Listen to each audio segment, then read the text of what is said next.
Hey, this is the week two recap.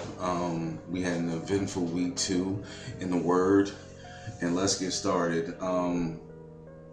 Day eight, we see that Abraham took in a new wife after Sarah had passed away.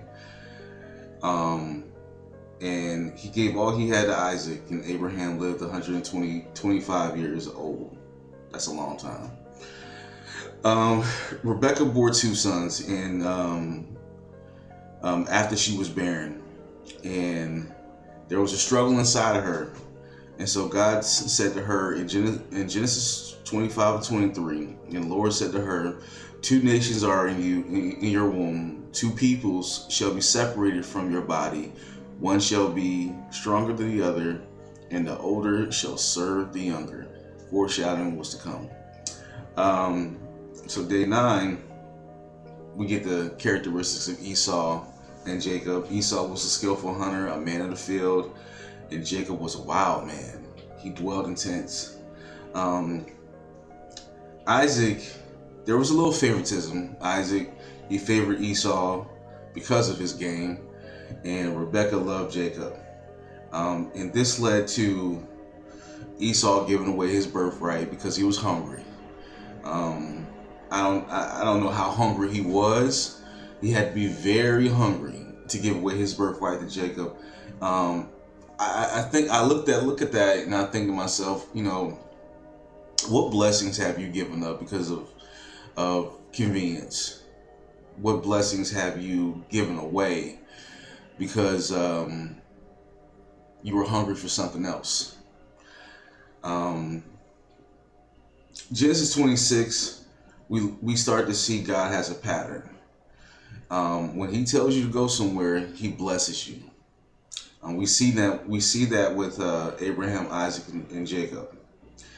And in Genesis 27, this is where Jacob gets blessed by Isaac, which he deceives Isaac, which leads him to fleeing Esau because Esau got very upset.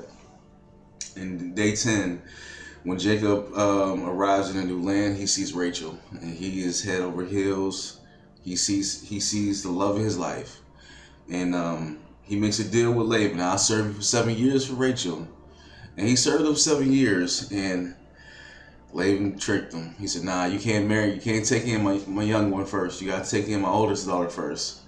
And he serves him for a total of 14 years, just for Rachel. He marries Leah and Rachel. Now that's love. That's the first, kind of like agape love that you see the humans do in the Bible, but that's love. Day 11, we see Rachel bores Joseph, and after almost 20 years of serving Laban, Jacob, he flees from Laban. He's like, "I'm out of here. I'm taking all my people and we gone." And because God tells Jacob, "Hey, return to the land of your father and to his family." But Jacob is like, "You saw what I did to Esau." But in day 12, Jacob wrestles with God until He blesses him. That was a good one for me. He wrestles with God until He blesses him. The posture I believe that Jacob had was, I'm not stopping until you bless me. I think about it. I'm not gonna stop praying until you bless me. I'm not gonna stop tithing until you bless me. I'm not gonna stop spending time in your word until you bless me. What is that blessing that you've been looking for? Peace. Peace at home, peace at your job, a financial blessing, health, that healing that you've been wanting, or just a new outcome. The blessing for me is when you spend more time with God and you hear His voice. That is a blessing. And this is when this talks to me about the intensity and intentionality to which you have to pursue Him and how He wants to be pursued. And when his hip is put out of socket and he just holds on, there's two things. You gotta chase God even if you got a limp. And the second thing, you just got to hold on. He is the only thing you can hold on to. Um, that really did speak to me.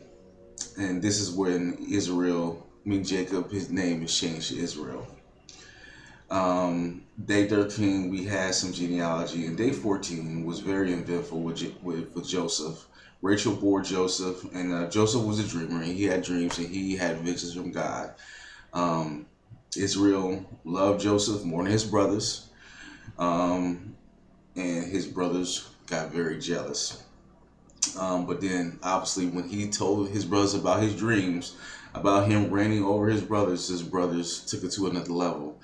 And they thought about killing him, but they decided to sell him into slavery instead.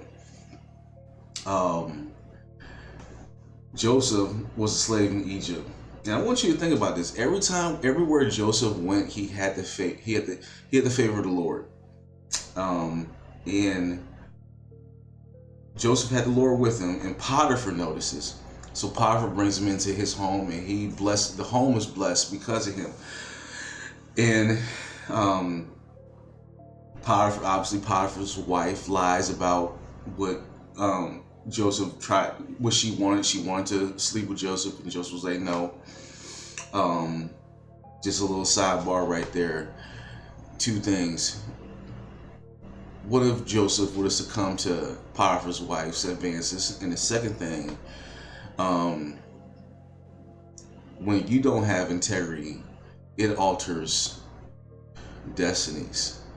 His integrity kept him on the same track with what God needed him to do. And he still had the favor of God. Because after he was thrown back into prison, the prison keeper saw the same favor, and Joseph was running the prison. That when you are blessed and you are a blessing to people, people see it, and you can't hide it. And it doesn't matter who you are or what you're doing. You can be a slave or you can be a prison. You can still be favored. But we two kind of spoke to me with those key points. How intentional are you in your relationship with God, and what are you seeking Him for, and what are you willing to do to get His attention? Fasting, prayer, reading His Word, continue to read His Word. Look, I appreciate you guys joining me on this journey. There are a lot of things that I'm learning, and we're learning together. But look, we've got a brand new week. Week 3 is here, and we are chugging along. But thank you, and I will see you next time.